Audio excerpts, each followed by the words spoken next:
Hi, I'm Andy for Virtual Photo Club, and today we're going to be taking a look at an introduction to photographing smoke. Catchy title, right? We'll take a look at the setup that we'll use, the lighting, how to create the smoke and different effects that we can get from it. So stay tuned.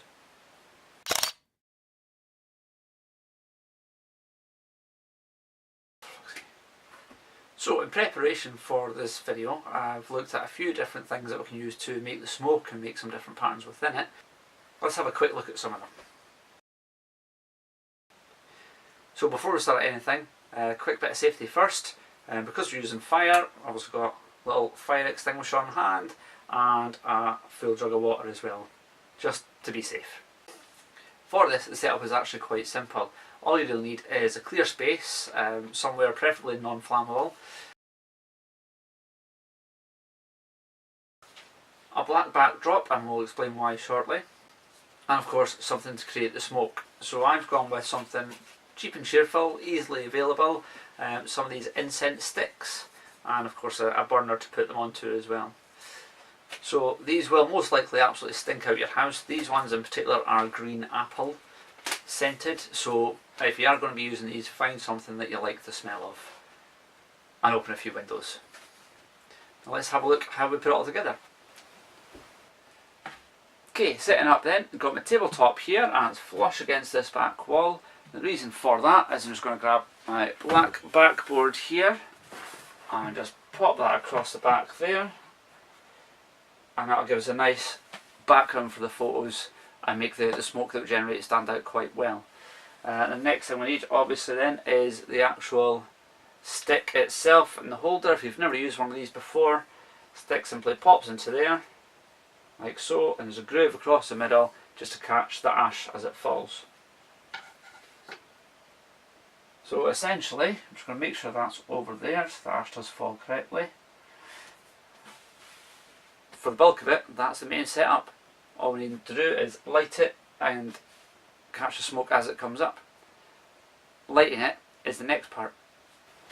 Now we need to look at how we actually light the smoke itself, as I say, just so it can stand out correctly. We can do it without lighting the smoke, if that makes sense. However, it doesn't stand out in quite the same way, and I'll take a quick shot just to demonstrate, and I'll show you the results of that in just a second. So for lighting the smoke, there is a few different options. There is of course your standard on-camera flash, but that is quite an area flash and it's going to illuminate everything, not just the smoke itself. I'll demonstrate what that looks like as well.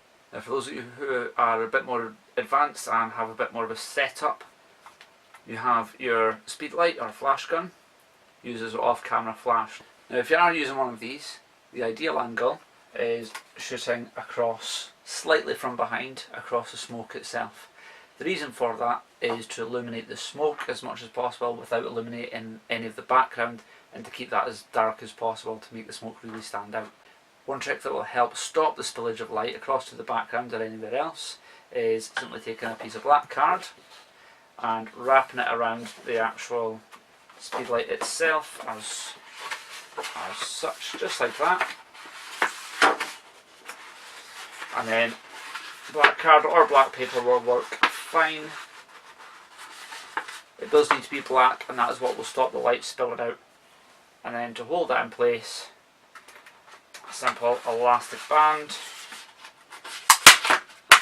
like so, and that will really funnel the light straight across the smoke. If you have any proper pieces of kit that will do that for you, then by all means use those instead. But for me, and to help keep it basic, I'm just going to use a torch. I'm going to use my shutter on a wired remote release, so I don't need to actually be behind the camera taking the shot. So now it's time to get this lit and see how it looks. So this is it lit. You may or may not be able to see it properly in the video, it's a bit hard to tell. Essentially when you light it, it will go on fire, you blow out any actual flame, and it will just simply smoulder away, and as it does, the smoke will release. We'll get a close-up as well just to show the actual smoke as it's coming from this. So now we're just going to do those few different lighting tests and let you see how it looks with different options. Just a quick shot here just to show how the smoke is flowing up naturally. So for this test shot, you can see that it's obviously very dark indeed.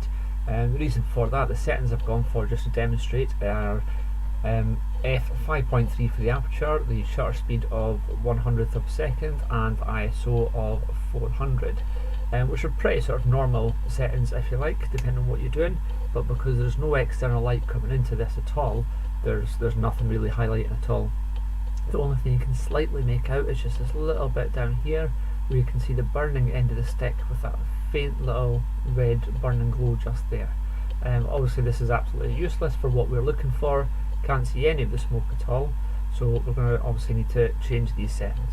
Now for this image I've tweaked some of the settings, and that has clearly brought the lighting level up quite a bit. I've slowed down the shutter to a 60th of a second and bumped up the ISO to 3200.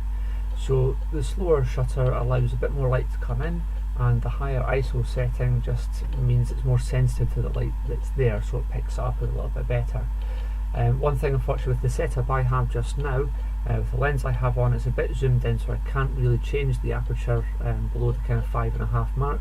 So one thing you could try is change that down to say 3 or 4 depending on the lens you have, and again that's just going to let a bit more light in, and you won't need to raise the ISO quite so much. Now the benefit of not raising the ISO quite so much is, although you can see more, you might see it's a little bit grainy, particularly around the background, and those kind of little bit noisy, those little dots that are coming across. That's because of the high ISO setting, and the higher you put that, the worse that'll become. Overall however, if you don't have any external light source, then this might be a good way to start. You can see the stick itself, the burning, and you've got a little faint trail of the smoke just coming up there. Obviously not quite ideal, but as I say, it might be a good starting point, but we'll see how we can improve on that. So for this test shot I've used the on-camera flash just to show what happens. As I mentioned earlier, you can't really control it or focus it in any way, so the entire background here is lit up. There's a very harsh shadow cutting across there as well, and you might be able to see just a faint line of the smoke just up here, but other than that you can't really see much of it at all. This is essentially useless for what we want to be doing, so we're not going to touch the on-camera flash at all, we're going to leave that completely off. Let's see what else we can use instead. Okay, we are getting here with these test shots just to demonstrate the kind of different lights and how it impacts the images. Now what I've done with this one is I've used the speed light, but I've kept it on the camera, so as soon as I've taken the shot, that flash has then triggered, but I've kept it pointing up the way, so it's bouncing the light off the ceiling and around the room. I have kept a little bounce card up as well, so that's pushed some of that light forward. Now what that's done is, as I say, it highlights the background quite a lot because there's so much light. You can also see the stick in there, no problem at all. You don't see much of the redness and the burning, but what you do see is the smoke itself being much better illuminated. Now I've dropped the ISO a little bit on this one, and you've gone for a much faster shutter speed just so you can capture what's there without blowing it out. Again, it's not quite ideal, so we're still going to look to improve this just a little bit further. Okay, so quite a nice one here, and the way I've done this one is I've dropped the ISO a little bit further down to 1000, but I've extended the exposure time to 1 full second. Now the reason for that is the way I've lit this is with the little LED torch, and what you'll see here, the background here is quite dark, still quite black. The stick itself is lit because there's no other lighting coming in. You've got quite a good bit of the red glowing in the stick here as well, but obviously the key thing that we're after here, the smoke itself. Now this, for me anyway, is very well illuminated, and it's got a lovely glow through it. You can see the kind of mainstream and a few little wisps that have come off as well, and it's got a really nice pattern there. With that slightly longer exposure of the 1 second, that's given it the bit of time just to get the extra waves in there as well. Okay, so last but not least in this little series of test shots here, this one is done using the speed light, again just shooting across from right to left, back to front, so just sort of shooting across this way just to try and illuminate the smoke itself. Now again, I think it's done that quite well. We've got the redness in the stick because there's no other light source, so it's not blowing that out. You catch that quite nicely. The smoke itself, you can clearly see that, no issue there at all. The background is a little brighter than I would like, so I'm going to tweak the cover that I've got on it just to focus that a little bit more and stop that light spill into the background. But other than that, I think that's a good catch. Okay, so that's the first stick now completely burnt away. You've seen some of the photos we've got with different standard lights there with the torch and the flash. What you probably notice is that obviously the torch itself, although a bit easier to control and a bit of an easier setup if you like, it's not nearly as bright as the flash, so you do need to bump up the ISO quite a bit or put it on a longer exposure. Now for most of those shots I've just left the smoke to rise as normal in a kind of pillar of smoke. So this time I'm going to burn another stick here in just a second, but we're going to try a couple of different things. We're going to try fanning the smoke around a little bit, and we're going to try a few different lights. I'll show you that just now. Okay, so what I mean by the column of smoke is shown here is essentially just a straight up line. There's no real movement in the smoke. I'll use that just to highlight it a little. Straight here, all the way up. So it doesn't make for a particularly interesting photo. So what I'm going to try in this one is bring out a couple of my old little light painting toys, little different colours here, and just to demonstrate I'm going to try and highlight different colours within the smoke. You can see that a little bit on the video there. Okay, and we'll also try just stirring up the smoke itself. You can do this just literally waft around a little bit. This will give you a little bit of different patterns in it. You can do it off from the side, anything really simple like this. All it's going to do is put a bit more pattern, a bit more detail into the smoke. If you happen to have a lens cleaner like this, you can use that just to puff the air into the smoke. Again, just gives a little bit of variety in how the smoke looks. So let's give that a shot. And one thing I will say as well is on these sets of photos, I'm less interested in showing the actual stick and the burning, it's the smoke itself that I'm going to focus on. I'm just going to change the camera position a little and just see how that gives a different view of the smoke itself.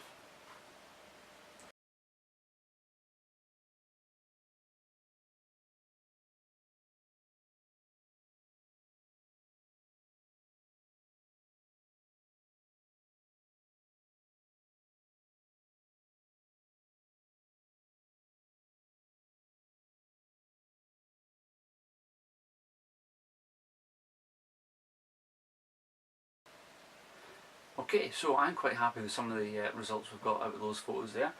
Some of the quite cool colour effects I personally like. So if you find that you've got to the point and you want to try something a little bit different, if you want to try and kind of take it up just that little bit more again, all I've done here is popped two sticks in at the same time. They're burning down at different points as well, so I've got two different smoke columns instead. And we're just going to see what kind of different results we get with that.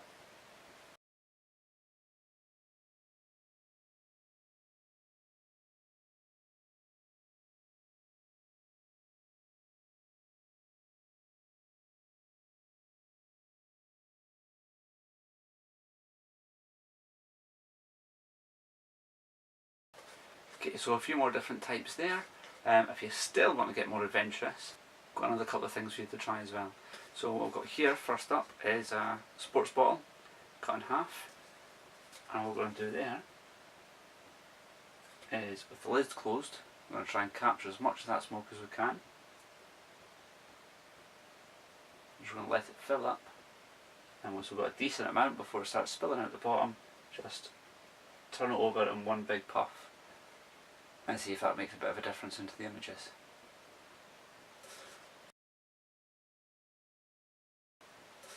I've also got is an intact sports bottle. A bit more tricky this one.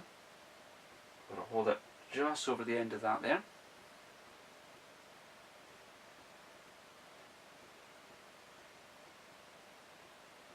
And what we're doing here is just allowing the smoke to fill up in the bottle. Okay, it's starting to come out now the bottom there. So I'm going to try and quickly pop the lid on, close it up, and then just create little puffs, just like that. And we'll see how that affects the shots as well.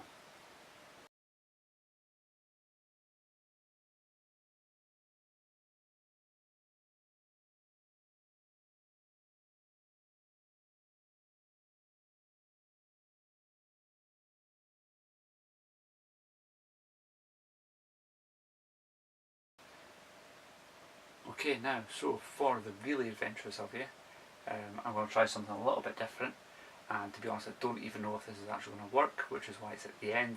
Might not even make it into the video at all. So this is an attempt to see if I can get a bit more smoke rather than just a single or even two pillars, as I've done previously there. So what I have here is a small amount of mixture, which is kind of a 50-50 mix between glycerol, which you can get in pretty much any chemist, and deionized water, which is essentially just filtered water, and you get that from any car store. What I'm going to do is use this cut out tin. I've used this jar here just to put a tea light candle onto. The tin will sit over the top of that. That will be lit. The mixture will be in the rim, which will be in the bottom of the tin there. That's going to heat up, and what essentially that is then very similar to the mixture used for smoke machines. So we're just going to see how that works out. Wish me luck. And yes, I do still have the fire extinguisher to hand. Let's see how this goes. Okay, so candle's lit. I'm trying to pop that on top of the jar here. Move this out of the way. And this. Okay, I'm going to take my mixture here.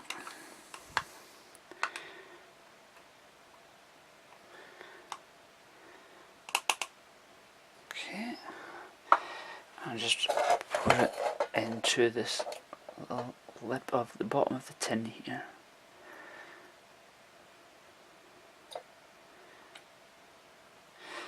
Okay, it's just a small amount. This is just purely just to test it. There we are. And I'm going to pop that on top of that. And what we should see reasonably quickly, within sort of 15, 20, 30 seconds or so, is that will start to bubble. It will heat up, and as it does, that mixture of the glycerin and the deionized water will produce some smoke. Let's just see.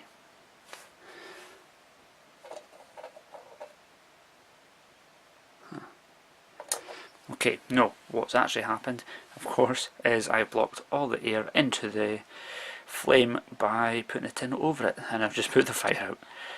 Right, let's try that again. Okay, so what I've done is cut decently sized holes in the front and the back of the tin there. That's going to allow plenty of airflow, and that will fit right over the top of the candle there. So let's try that again. Take my mixture,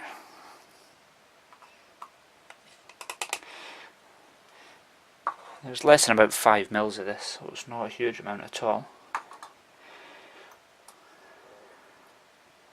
Should adjust to see if it works or not. Pop it into the base of the can and just pop that right over there. So this time we should see relatively quickly, as I say, that start to bubble and smoke will start to come off it. So let's just see.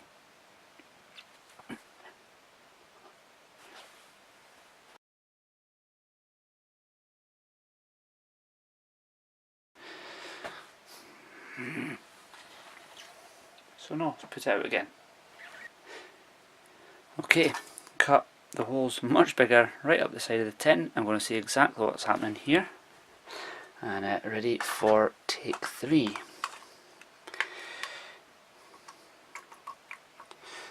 Let's just see how this goes.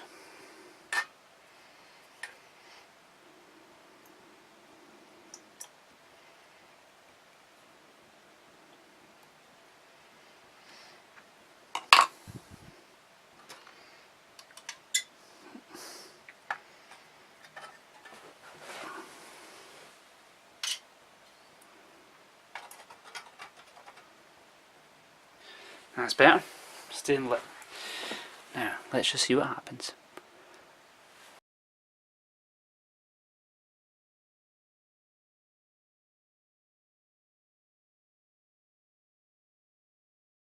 Okay, so it took a bit on the heating up side, but it's finally starting to give a little bit of smoke. I'm not sure if you can really see it on the video. Hold on, let me just change this around. Okay, so you can see it better there.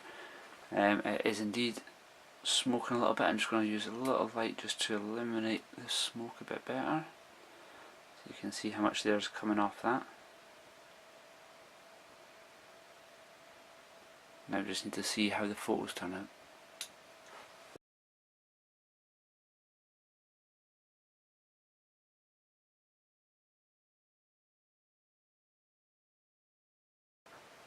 Personally, for me, a bit too much faffing for the end result. I'd stick with the incense stick. Either way, enjoy. Okay, so there you go. Lots of different styles and a few different techniques and different lighting going on there. For me personally, I think the best images are the quick shutter speeds, the quick shots, actually with the off-camera flash. I know I said earlier that I was going to be using the torch, but to be honest, I did actually, the more I did it, I did start liking the off-camera flash as well. So the speed light on quite a low power, 128, on a 1 second exposure, and I was just pressing it as I was going, as I felt the smoke was in a good position. So a lot of different images to choose from, different colours in there as well. So hopefully you learned something. Go and give that a try yourself. Post some of the photos onto the club. Let's get a look at them. Let's share them with the rest of the guys in there. And most of all, have fun doing it. If you're not already on the Facebook group for the club, I'll pop a link in the comments below. Head on over there, post some pictures, get involved in the themes, the discussions, just meet like-minded people. It is aimed entirely at amateurs of sort of beginner to intermediate level. I'm Andy for Virtual Photo Club. See you next time.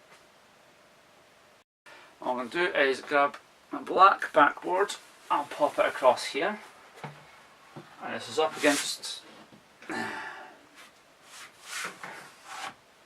it's up against the wall so that doesn't happen. So that is, we're going to grab my black backboard here and just pop that straight in there, and that's going to give us, that's twice, it's done that. Okay folks, so that's the first stick totally burnt